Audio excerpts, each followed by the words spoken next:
दोस्तों आज हम Indian infotech and software limited company के बारे में बात करने वाले हैं, क्योंकि यहाँ पर इस कंपनी से अपडेट निकल कर आ रही है।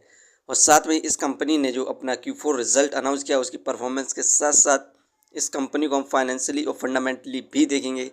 इस समय कंपनी में बाय सेल होल्ड क्या करना चाहिए और कंपनी का नेक्स्ट टारगेट प्राइस कहाँ तक जा सकता है, सभी के ऊपर बात करने वाले हैं। तो आइए वीडियो को स्टार्ट करते हैं। दोस्तों, Indian infotech and software limited non banking finance service company है। इस कंपनी का मेन काम finance service, IT and software development का है। दोस्तों, Indian infotech and software limited company का शेयर प्राइस अभी 60 पैसे चल रहा है। आज के दिन इस कंपनी में हमें अभी तक 0% के रिटर्न्स देखने को मिले हैं।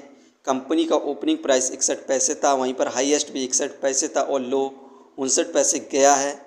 52 वीक रेंज की बात करें तो 52 वीक लो 47 पैसे था, वहीं पर हाईएस्ट ₹1.47 तक गया था। 6 महीने के अंदर इस कंपनी में हमें गिरावट ही देखने को मिली है 14.29% की। 6 महीने पहले कंपनी का यहाँ पर प्राइस हाईएस्ट 70 पैसे था, वहीं पर लो 49 पैसे था। 49 पैसे के बाद इस कंपनी में हमें शेयर में अप जाता हुआ दिखाई दिया, रैली देखने को मिली, जिसके बाद कंपनी में हमें करेक्शन देखने को भी मिला। अब लेकिन कंपनी से जो अपडेट निकल कर आ रही है और Q1 का जो रिज़ल्ट आएगा उसमें यदि कंपनी को यहाँ पर प्रॉफिट गेन होता है तो कंपनी में हमें दोबारा से यहाँ पर तेज़ी देखने को मिलने की संभावना और कंपनी का शेयर प्राइस ₹1.5 को ईजिली क्रॉस करने की भी संभावना है। इस कंपनी से जितनी भी अपडेट निकल कर आ रही हैं उन सभी को हम देखें तो यहाँ पर इस कंपनी ने जो अपना Q4 रिजल्ट अनाउंस किया, इसकी परफॉर्मेंस तो नेट लॉस हुआ है इस क्वार्टर 3.26 करोड़ का, जबकि पिछले साल इस कंपनी का नेट लॉस 5.57 करोड़ था। नेट सेल में हमें इंक्रीमेंट देखने को मिला 773.97% का। इस समय नेट सेल 35.92 करोड़ हुई है। पिछले क्वार्टर इस कंपनी की नेट सेल 4.11 करोड़ थी। यहाँ पर हमें नेट सेल में इंक्रीमेंट देखने को मिला। ईयरली बेसिस पर इस कंपनी का Q4 रिजल्ट देखें तो नेट प्रॉफिट 1.38 करोड़ हुआ था पिछले साल। इस साल इस कंपनी को नेट लॉस हुआ 6.92 करोड़ का। यहाँ पर नेट सेल में हमें इंक्रीमेंट देखने को मिला ईयरली बेसिस पर 62.59% का। इस समय 64.11 करोड़ हुई है नेट सेल। पिछले साल इस कंपनी की नेट सेल मात्र 39.43 करोड़ थी। इस क्वार्टर इस कंपनी को यहाँ पर हमें नेट लॉस देखने को मिला है, जिसके बाद हमें इस कंपनी में गिरावट देखने को मिलने की संभावना है। लॉन्ग टर्म में इस कंपनी का शेयर प्राइस 50 पैसे के नीचे स्तर पर भी जाने की संभावना है।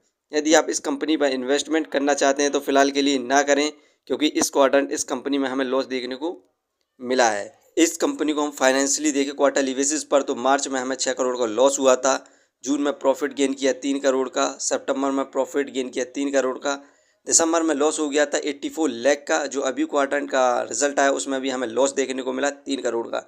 यहाँ पर क्वार्टरली बेसिस पर इस कंपनी का लॉस इंक्रीज होता जा रहा है, तो हमें गिरावट देखने को मिलने की संभावना है। फंडामेंटली बात करें तो मार्केट कैपिटलाइजेशन 105 करोड़ एक पेनी स्टॉक से, इस हिसाब से इसकी मार्केट कैप फिलहाल के लिए ठीक है। डेप्थ ऑफ इक्विटी 0, ये कंपनी कर्ज फ्री कंपनी है। Return of equity 0.45%। ये कंपनी हमें पर ईयर 1% के भी रिटर्न नहीं दे रही है, क्योंकि इस कंपनी में हमें लगातार गिरावट देखने को मिल रही है। अर्निंग पर शेयर 0.01, ठीक है, डिविडेंड दे नहीं रही है। बुक वैल्यू 1.85, ये शेयर इस समय बुक वैल्यू से बहुत ज़्यादा सस्ते दामों पर मिल रहा है। Face value 1। यहाँ पर ये कंपनी फाइनेंशियली और फंडामेंटली बिल्कुल भी सही नहीं है, क्योंकि इस क्वार्टर इस कंपनी में हमें लॉस देखने को मिला है।